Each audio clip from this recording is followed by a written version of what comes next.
Mesdames et messieurs, ravi de vous retrouver pour ce nouveau point d'actualité Sud Télévision. Voici les titres. Désormais impossible au Bénin, le e-visa, le visa électronique dont l'obtention se fait en peu de temps. La cérémonie officielle de lancement de cette plateforme s'est déroulée ce lundi à Cotonou.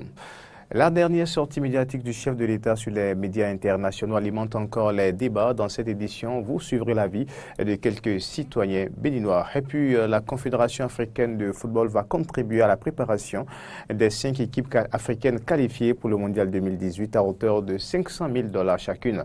L'annonce a été faite par le président de l'instance, Amar Ahmad. Voilà pour le sommet.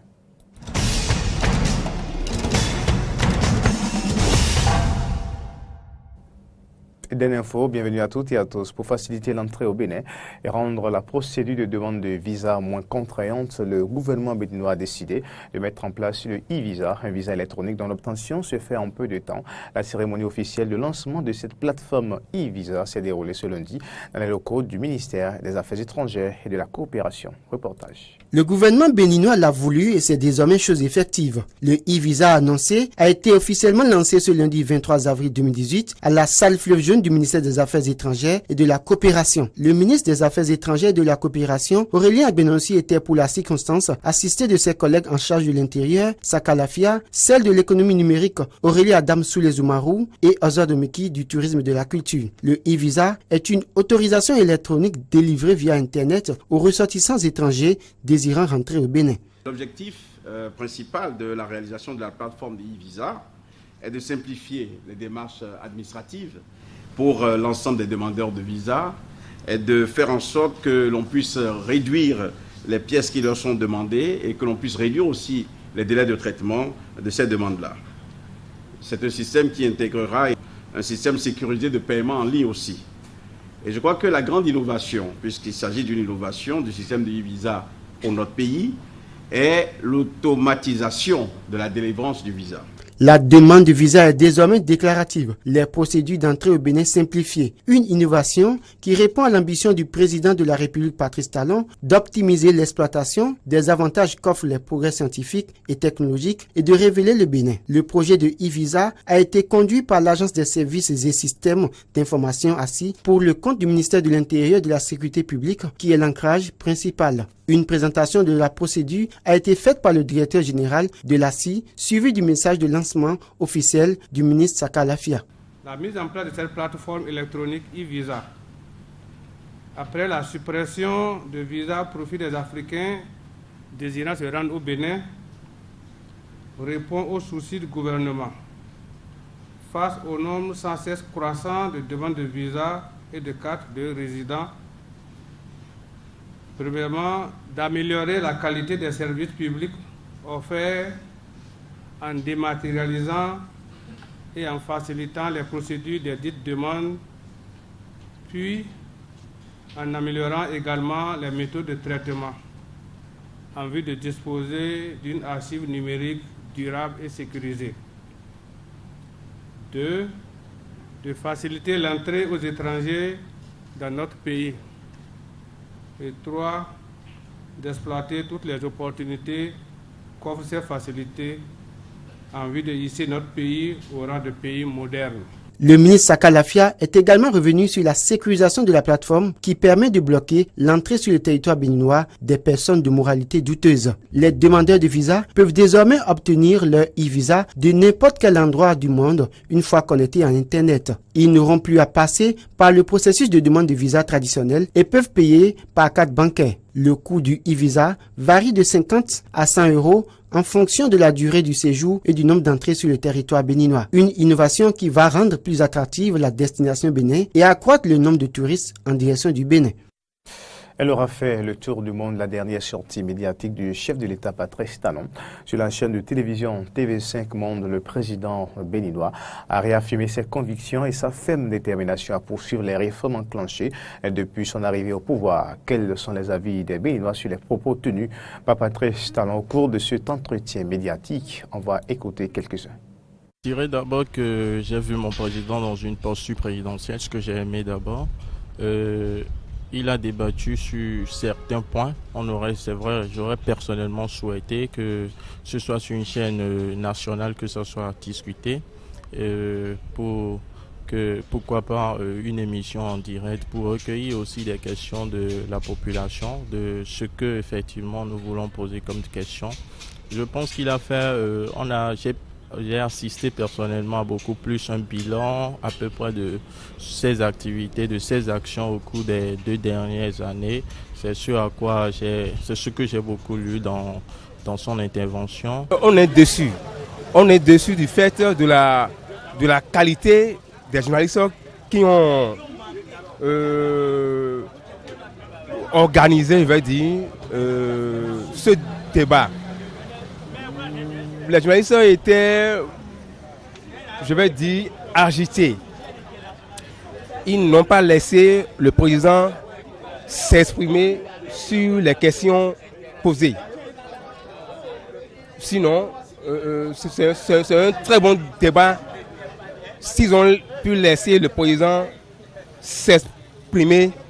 Non, vraiment, le président vraiment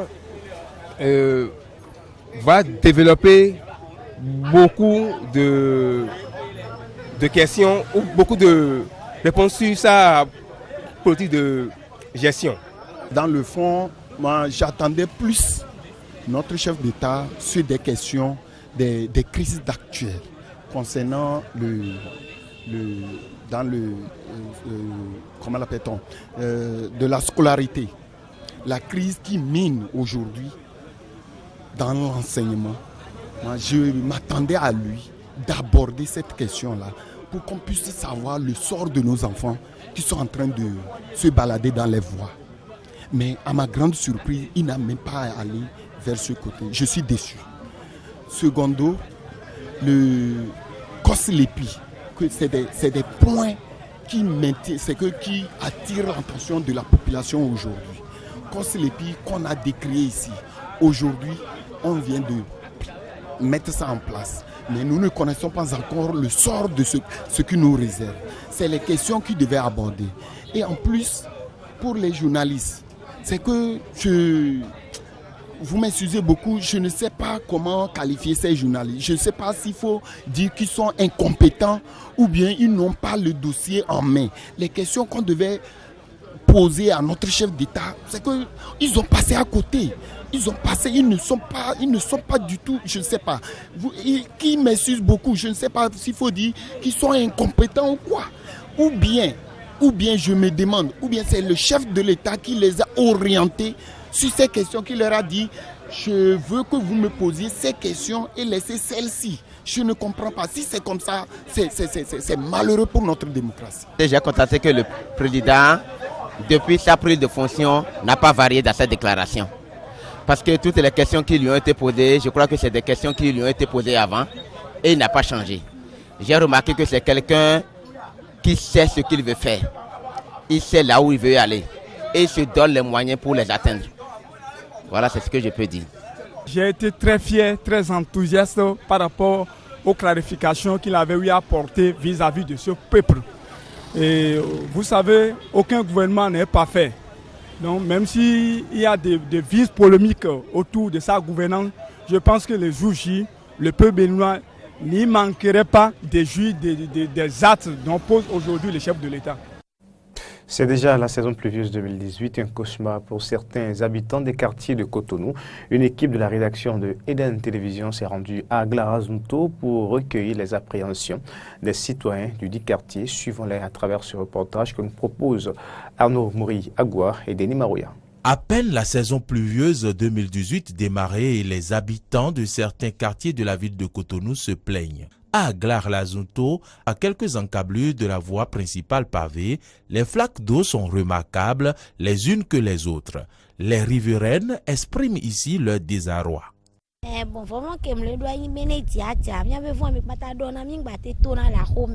Ma peur, c'est que quand il pleut, toute la rue s'inonde et il est impossible de mettre pied au dehors. Difficile pour les enfants de se rendre à l'école et pour nous-mêmes d'aller au marché faire des emplettes. Même nos propriétaires disent que la rue est un domaine public, donc c'est à l'État de s'en occuper. À Cotonou, je constate que c'est à l'État de tout faire, alors que chez moi, au Togo, la population participe à l'aménagement des rues. À ceux qui attendent l'État, je voudrais leur dire que l'union fait la force, que celui qui attend vienne afin que nous unissons nos forces pour déjà arranger nos rues en attendant que l'État intervienne.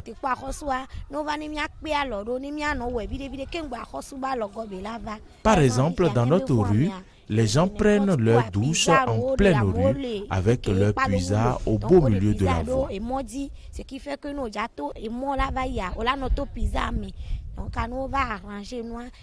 Si le pays est propre, nous serons en bonne santé. Dame Ida, rencontrée un peu plus loin, toujours à Aglar-Lazunto, nous parle de ses appréhensions en ce début de saison pluvieuse. Si la saison pluvieuse démarre vraiment, nous ferons face aux maladies de toutes sortes. On ne peut pas parler du désordre qui règne dans notre quartier ici. Mais moi, je vais en parler aujourd'hui. Il y a des gens qui ont construit sur la voie publique et qui défèquent dans des sachets qu'ils jettent dans l'eau stagnante. Nos enfants tombent souvent malades et d'ailleurs, nous envisageons quitter le quartier Agla. Les problèmes rencontrés sur place dans ce quartier à Agla diffèrent parfois d'un individu à l'autre.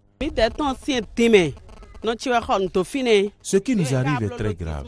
C'est ma mère qui a acheté sa parcelle juste dans la rue que vous voyez derrière moi. Après le lotissement, voilà notre rue. À peine 3 mètres de largeur. C'est seulement après une seule pluie que la rue est déjà inondée. Allez voir, nous souffrons trop. Quand la pluie s'annonce, je me perds, j'ai trop peur. Ces femmes habitantes de Aglar-Lazunto appellent le préfet Tobula au secours. J'invite Tobula à venir voir cette rue, à venir s'imprégner de nos souffrances. Que Tobula vienne dégager ceux qui occupent la voie afin qu'on puisse avoir droit à un peu de propreté. Vivement que les lamentations de ces dames résidant au quartier Aglar-Lazunto soient entendues par les autorités de la ville de Cotonou. Des habitants de Aglar-Lazunto qui expriment ainsi leur inquiétude au démarrage de la grande saison des pluies. Mais en matière de prévision pluviométrique que nous réserve cette saison, quel sera le comportement des pluies? Les réponses à travers ce reportage. La grande saison pluvieuse démarre à Cotonou et dans les autres villes du sud Bénin. Les premières pluies tombent déjà et annoncent les couleurs d'une période faite de précipitations et d'humidité, souvent difficile à vivre à cause des inondations. Ainsi, en début de chaque saison, des interrogations et inquiétudes persistent. Que réserve alors la grande saison des pluies 2018? Quelles sont les prévisions saisonnières? Quel sera le comportement des pluies et l'écoulement des eaux? Ces interrogations ont réuni experts climatologues, météorologues, hydrologues au Forum 2018 des prévisions saisonnières des caractéristiques agro-hydroclimatiques dans les pays du Golfe de Guinée. Forum tenu du 5 au 9 mars 2018 à Lomé au Togo. Les prévisions de cette année ne seront pas exceptionnelles du point de vue hauteur de pluie. En réalité, sur nos côtes, il pourrait y avoir une arrivée précoce des pluies. D'ailleurs, on l'a déjà constaté, arrivée précoce des pluies. Et le total des pluies durant cette saison peut être égal ou légèrement supérieur à la moyenne de saison. Légèrement supérieur à la moyenne. Et on peut enregistrer aussi une précocité de l'arrêt de la saison pluviale. Et au cœur de cette saison, on peut assister également à des poches de sécheresse, c'est-à-dire qu'on peut avoir des jours consécutivement sans pluie, c'est-à-dire qui va entraîner une sécheresse à l'intérieur de la saison. Et cela peut avoir des conséquences sur la production, sur la santé et sur l'environnement. Dans le sud Bénin, des quantités de pluie légèrement au-dessus de la moyenne sont attendues. Nous savons que dans le sud Bénin, les hauteurs de pluie annuelles varient entre 1000 et 1350 mm de pluie. Bon, ça peut aller légèrement au-delà de cette moyenne. Mais ce qui va se passer, ce n'est pas au niveau du total annuel que le problème se pose, c'est au niveau du total saisonnier. au niveau du tutorat saisonnier, lorsque par exemple vous assistez à une accumulation de pluie sur 3 à 4 jours qui dépasse légèrement les moyennes saisonnières, il peut y avoir inondation tout de suite. Ou bien lorsque vous avez une période de sécheresse plus longue à l'intérieur de la saison des pluies, vous allez assister à la dégradation importante de l'environnement. Donc tout cela peut s'observer avec beaucoup d'attention et donner à réfléchir aux autorités. À l'issue de ces prévisions, d'importantes recommandations ont été formulées pour prévenir les risques et mieux tirer profit de la saison. Le climatologue invite alors les acteurs de la chaîne de prévention et de gestion des risques et catastrophes à savoir anticiper. Ce qu'on devait faire, c'est commencer par prendre les dispositions pour anticiper sur ce qui pourrait venir. Pour la saison, nous savons que les inondations dans nos villes sont cycliques. Pourquoi ne pas anticiper? Commencer par mettre en place des systèmes de protection et amener les populations à mieux s'installer. Parce que l'installation anarchique des populations est aussi cause d'inondations. Ces prévisions climatiques, fortement influencées par le réchauffement planétaire, sont à prendre au sérieux pour mieux gérer la grande saison des pluies 2018.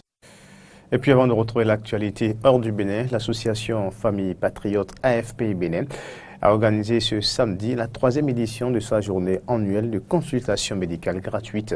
Elle s'est déroulée à la clinique Les Beaux Bébés de Ouida. Laurent Roland Tony Kess, Romaric Dévoché pour le reportage. L'association Famille Patriote se rend une fois encore utile à la population. Elle a organisé ce samedi 21 avril 2018 à la clinique Les Beaux Bébés dans la commune de Ouida une journée de consultation médicale gratuite pour soulager les populations. Une activité annuelle devenue cyclique.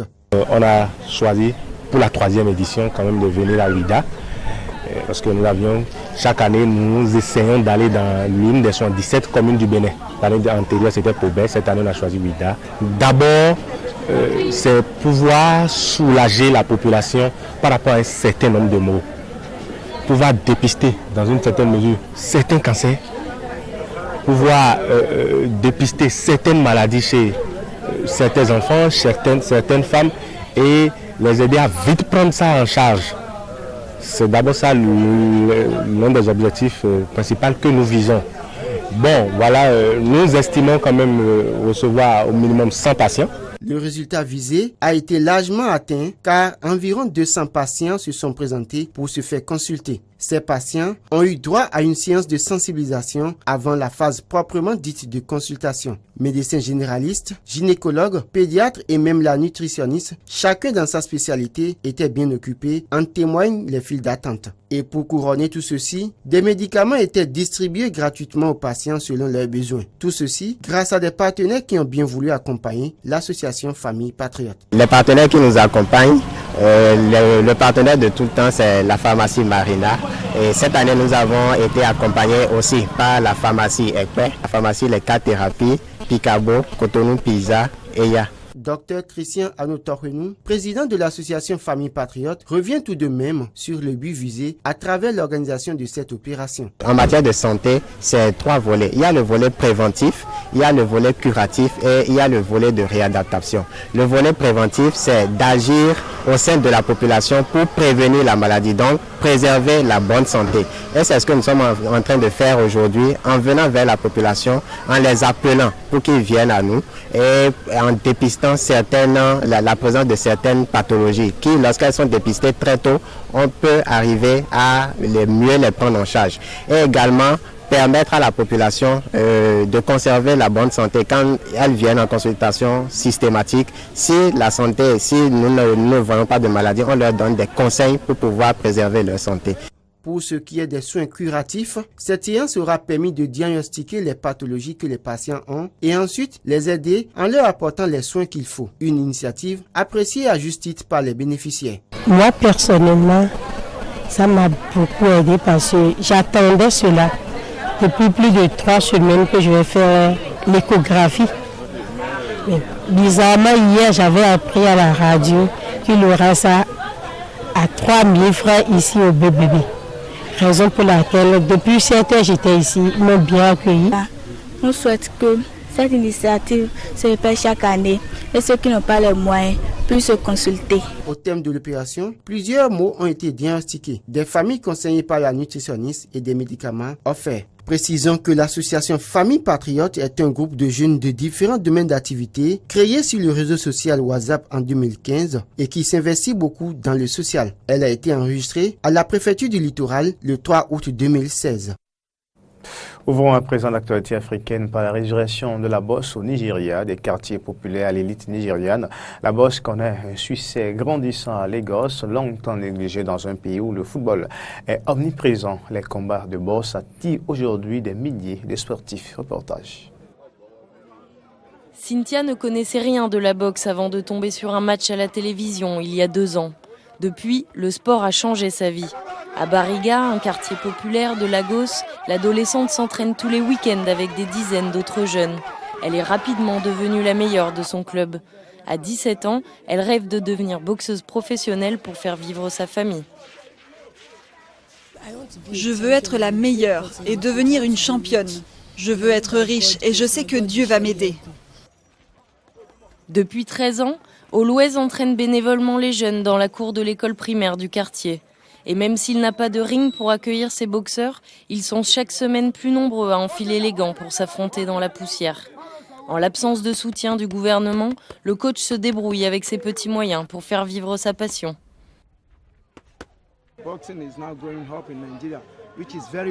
La boxe est en train de décoller au Nigeria et c'est très bien. Mais nous avons besoin d'aide et de soutien. L'État de Lagos, comme les autres États, doivent nous aider. La boxe, ce n'est pas facile. Dans les années 50 et 60, le Nigeria a produit les meilleurs boxeurs du continent africain, ramenant plusieurs médailles des Jeux Olympiques. Un âge d'or depuis éclipsé par le football et l'athlétisme. Mais la boxe revient à la mode depuis quelques années. La création de chaînes télévisées spécialisées ont notamment popularisé ce sport. Un succès qui s'invite aussi dans les quartiers chics de Lagos. Nous voulons créer une plateforme durable pour que tout le monde puisse s'entraîner en toute sécurité et dans un environnement serein, mais aussi pour que les gens aient une expérience authentique de la boxe. Contrairement à d'autres pays, au Nigeria, la boxe est le sport de la classe ouvrière. Nous essayons donc de changer cette perception parce que je pense que la boxe doit être accessible à tout le monde. La plupart des champions nigérians font aujourd'hui carrière à l'étranger. Grâce aux passionnés comme Reya, amateurs et professionnels se retrouvent régulièrement sur le ring pour combattre. Et pourquoi pas susciter d'autres vocations. La Confédération africaine de football va contribuer à la préparation des 5 équipes africaines qualifiées pour le Mondial 2018 à hauteur de $500 000 chacune. L'annonce a été faite par le président de l'instance Ama Hamad et il a également appelé les fédérations européennes à se prononcer en faveur du Maroc, candidat à l'organisation du Mondial 2026. Quant à l'organisation de la Coupe d'Afrique des Nations, en été, elle n'est pas figée et peut être adoptée en fonction du climat pour le président de la Confédération africaine de football. Écoutons Ama Hamad. Moi, j'ai un principe de gestion. Si je suis élu, c'est pour répondre aux attentes des parties prenantes. Et les parties prenantes, que ce soit les fédérations, les joueurs, les entraîneurs, tous, vous avez entendu lorsqu'ils se sont réunis, lorsqu'on les a réunis pour ce symposium. C'est eux qui ont voulu. On a déjà écouté, on a entendu leurs cris. Mais on les a réunis officiellement pour qu'il y ait une tribune d'expression. On peut être flexible et on les a dit. On a déjà annoncé dès le départ. C'est pas figé. On peut revoir ensemble avec les parties prenantes dans tel cas comment on fait. Même sur le plan politique, je ne vous le cache pas, on propose à l'Europe. Nous sommes les 2 grandes confédérations. Votez pour nous, on votera pour vous aussi la prochaine fois. C'est la fédération qualifiée qui est avec son équipe, mais nous, là, on est derrière à ce moment-là. On apporte notre contribution dans la préparation, c'est ce que nous pouvons faire. Au moins 11 corps de migrants ont été récupérés et 263 personnes secourues dimanche lors de 2 opérations de sauvetage menées au large de la Libye, a indiqué à l'agence France Presse un porte-parole de la marine libyenne. Lors de la première opération, une patrouille des gardes-côtes a pu secourir 83 migrants clandestins et récupérer 11 corps sur un bateau pneumatique à 5000 marins au nord-est de Sabrata, ville située à 70 km à l'ouest de Tripoli. Et c'est sur ces images que nous bouclons cette édition Eden Info. Mesdames, Messieurs, merci de l'avoir suivi. À très bientôt.